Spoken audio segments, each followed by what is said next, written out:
Good evening, everyone, and thank you for joining me. My name is Jim Holway, running for the Arizona Corporation Commission, and we are having a live broadcast, a live internet chat. And let me talk a bit about why we're doing this. I'll talk a bit about my campaign and the issues before the ACC. Mostly, though, what I want is a chance to answer questions to all of you. And so a number of you have already posted some questions over Facebook.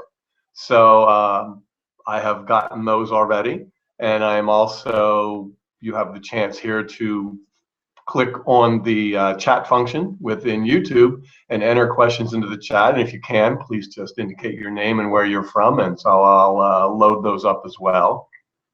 So I'm looking forward to being able to connect with all of you in that way. So as I mentioned, Jim Holway, candidate for the Arizona Corporation Commission.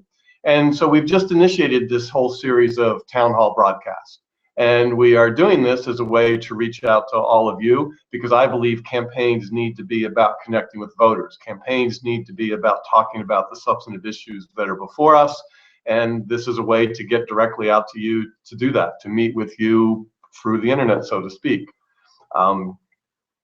In terms of just a little bit about the mechanics of how this works, as I'm talking, there's about a 90-second delay before you see what you are getting. So when you send me questions, recognize that I'm already 2 minutes beyond where you were when you sent me the question, so it can take a little while to get a response back to you. And give me just a second here. My other computer doesn't seem to be showing things right, so let me reload this up so that I will be able to see your questions as you send them in. So give me just a second to reload the page over here, and hopefully that will come up. Okay, good. I see that has come up now, so that's great. So as I was saying, the mechanics, there's about a 90-second delay, and you can look over at your screen and you'll see a place where it gives you the ability to chat. So click a question there, send it to me. I'll start off with some questions that several of you already sent me via Facebook, and we'll jump in with those. Brief introduction on the Corporation Commission, if any of you aren't familiar with it. It's Arizona's Public Utilities Commission. It's the entity that sets the rates and regulates the policies for our water, electricity, natural gas, sewer, and telephone utilities. And also sets some of the policy on issues like, is Arizona going to invest more in solar or not? Is Arizona going to invest in conservation and efficiency, or aren't we? Clearly a major impact in terms of the rates that you have to pay. The commission is 5 commissioners. They are elected statewide. You have 2 seats that are now open. The 2 incumbents are not running. You have 2 Republicans and 2 Democrats. I am one of the 2 Democrats. Andrew Kennedy is the other Democrat running in this race.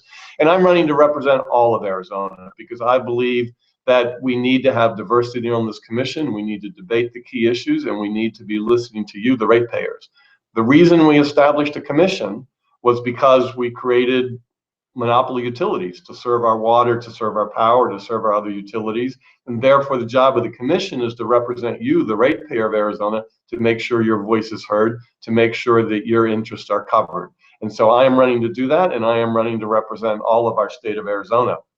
I have 35 years of experience working on land, water, energy, and growth issues throughout the state of Arizona. I actually started my career briefly working on energy. I spent 13 years, most of that as the assistant director for the Arizona Department of Water Resources. And for the last 4 years, I have worked for the Sonoran Institute, a conservation land planning group. And 4 years ago, I was also elected to the Central Arizona Project Board, which is the canal bringing Colorado River water into central Arizona.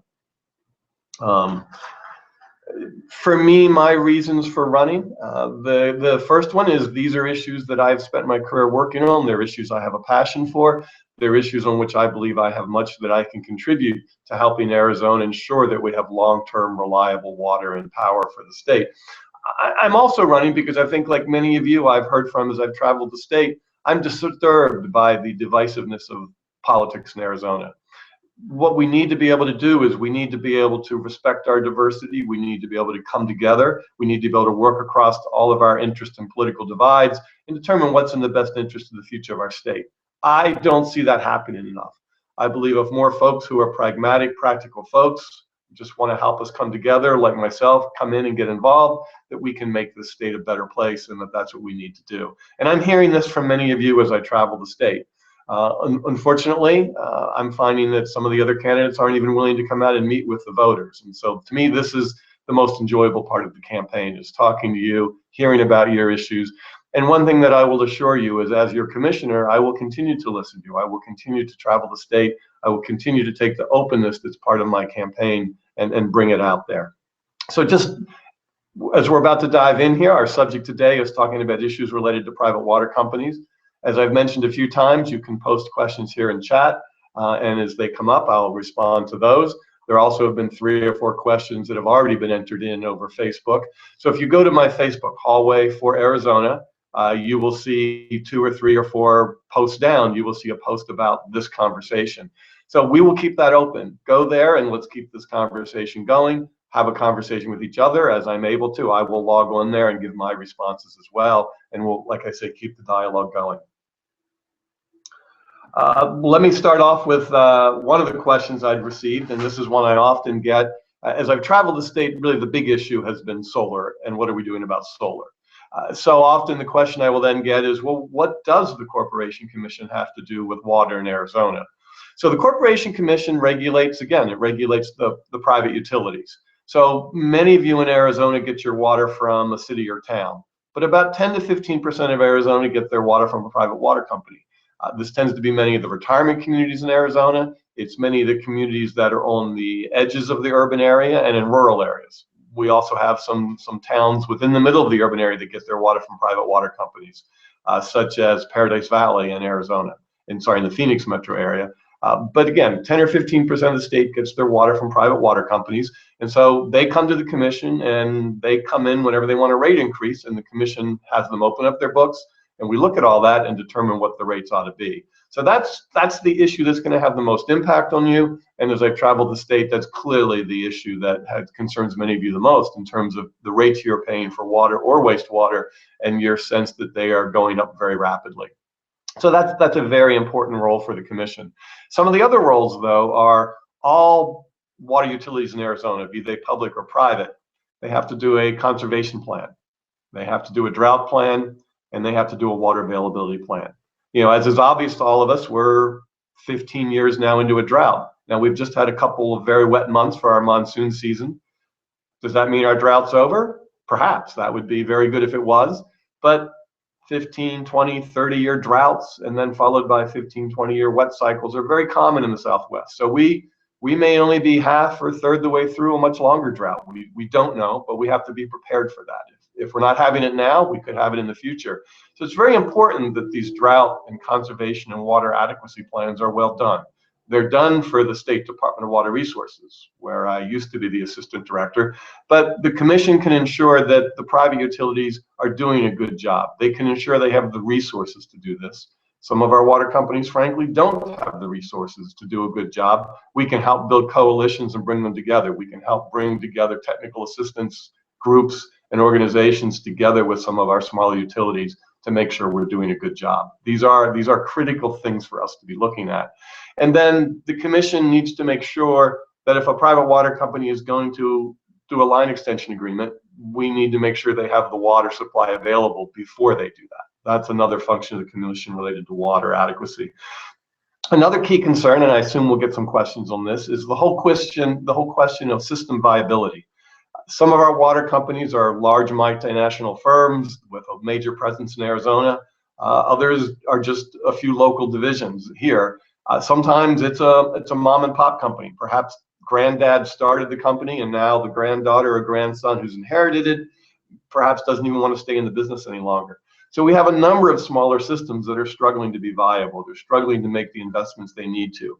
This is one of those areas where there are no easy choices to be made, but it's an issue that the commission has begun looking at, and I will encourage us to continue looking at that and find solutions for all communities throughout our state on this issue. Those are really some of the key areas I would talk to. So in terms of some of the questions I received, let's turn to those a bit.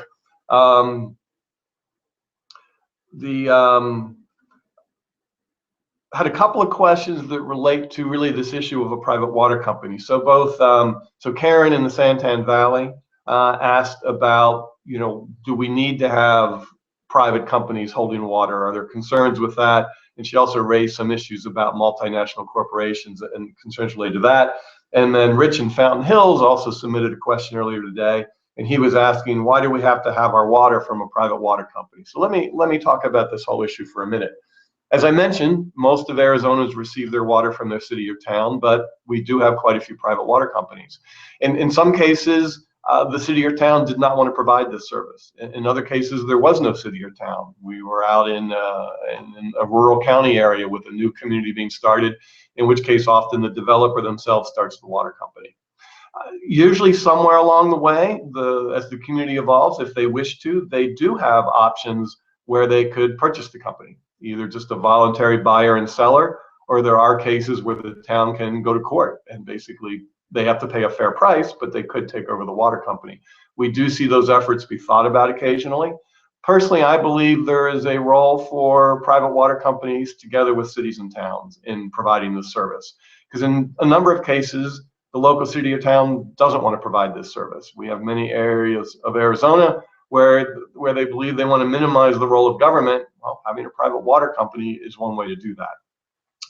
The role of the commission now is if you have that private water company, they have been granted a monopoly, you have nowhere else to go to get your water service, you clearly need an entity that is making sure that the service is provided well and the prices are just and reasonable. That's the role of the commission.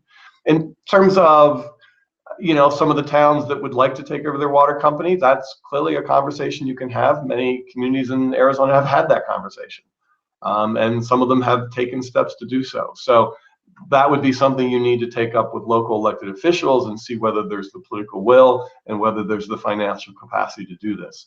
I believe we will continue to have private water companies playing a major role in our state, and I will work hard to make sure that, one, they are viable, two, that they succeed in giving reliable service at a just and reasonable price to you, and very importantly, that your interests are protected. In terms of the questions about the multinational corporations, so this has come up a few times with most recently EPCOR. EPCOR is actually a utility owned by the city of Edmonton, Canada, a very unusual structure where you actually have, it's not unusual to have a city-owned utility, so they own their electric and water utility, but then they serve throughout Canada and throughout some areas of the United States, electric and in other cases like us, water service. This is an issue that's clearly beyond the commission. This is an issue of international trade and the ability to have companies. I believe it is unfortunate when you lose local control of companies, because when they're part of your community, you're more sure they're hearing your concerns, and you also have corporate leadership that's giving back to your community.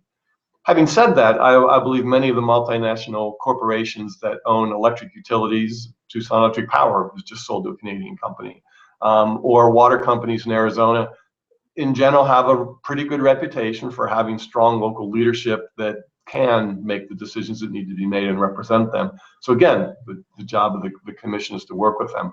Where I do have a concern, and this came up in some of the questions that Karen also asked, is where we are beginning to see private entities actually buy up and own water rights and taking speculative interest in buying up water rights because of the belief that water is going to become more scarce and valuable.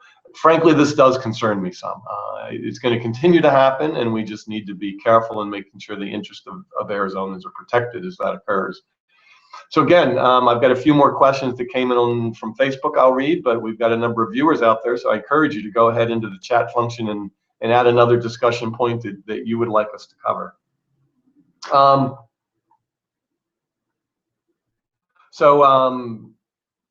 Ellen from Cochise County, the area they have a Wilcox Aquifer overlaying the Wilcox Aquifer, emailed in a number of questions.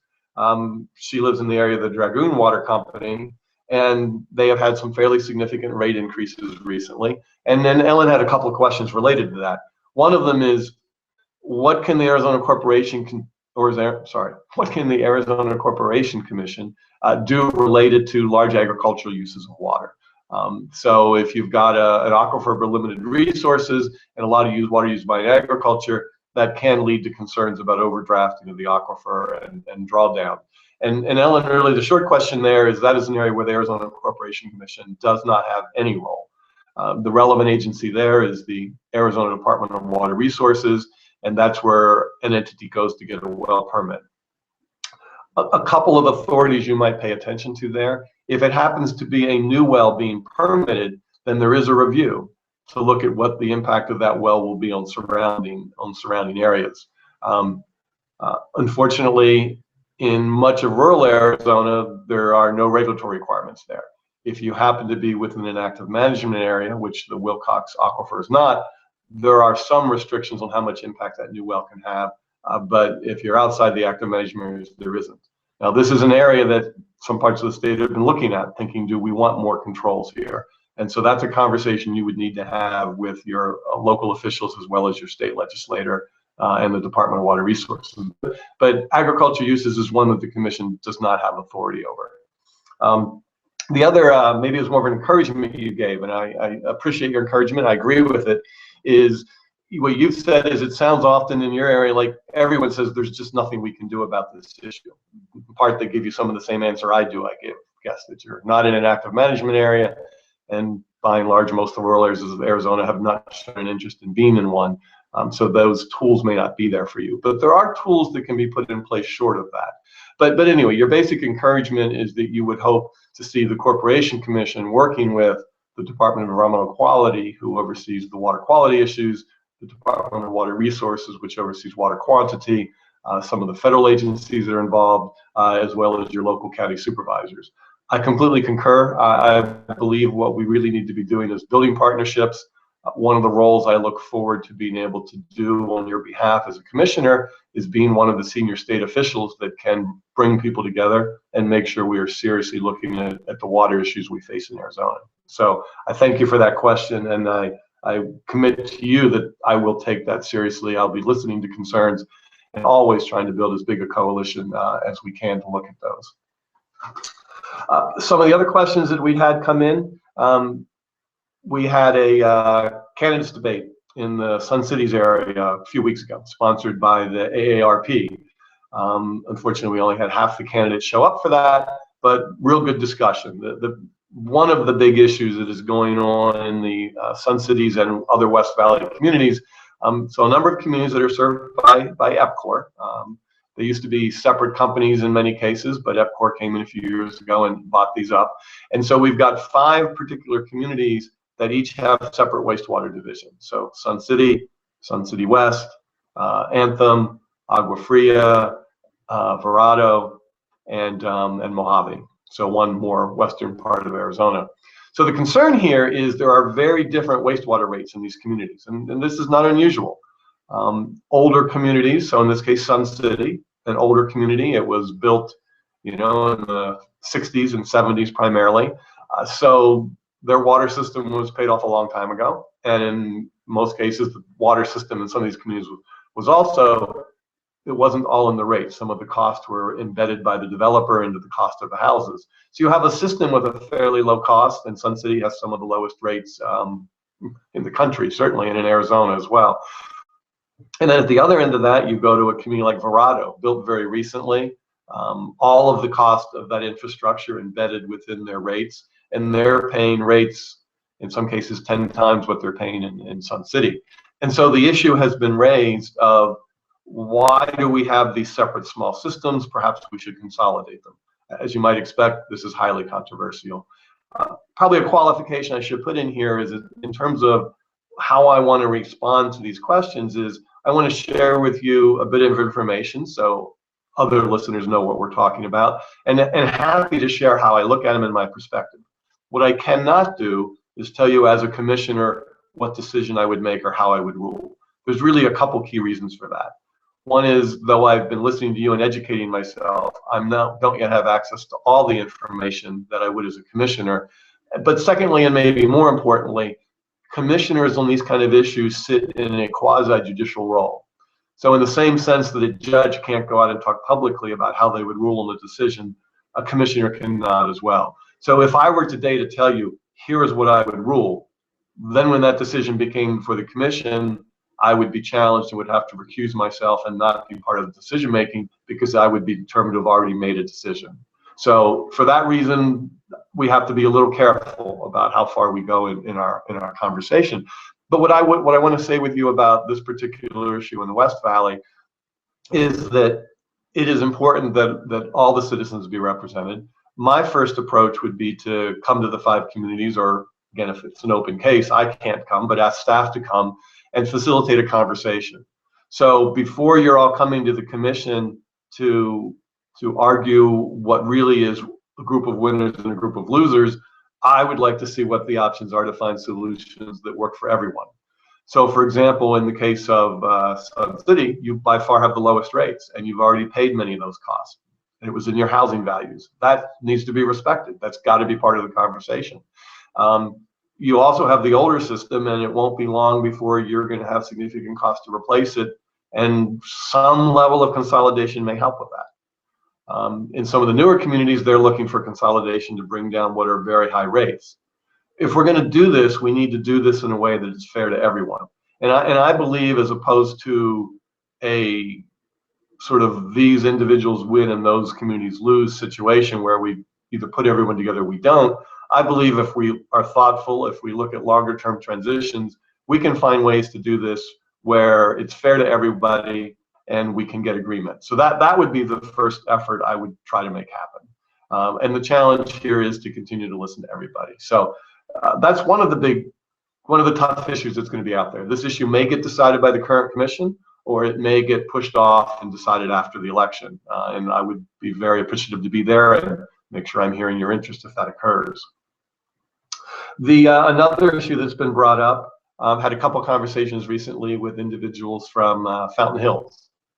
So Fountain Hills has been served for many years by a private water company. It's one of these companies that originally was owned by the developer and then was sold a number of years ago, and then more recently has been bought as well by EPCOR.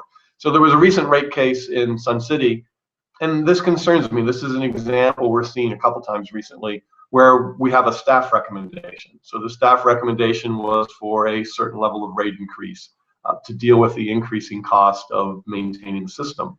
But then we had the commission come in and approve rates that were perhaps double what the staff had recommended. To me, that's something we really need to look at. We need to make sure that your commissioners are representing you.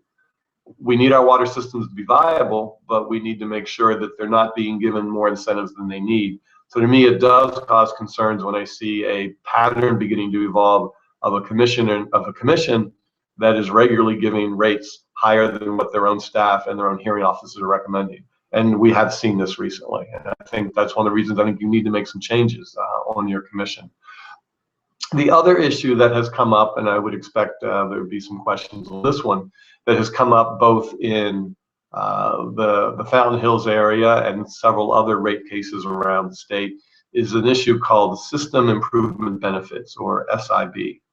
So the typical way we deal with water and rate cases is the utilities make whatever investments they need to make, and then they come before the commission when they find that their rates aren't producing adequate revenue, and they ask for a rate case. They open up the books, everything is looked at, and at that point it's determined that what investments have been made, and those investments need to be shown to be used and useful, and then a new rate is set.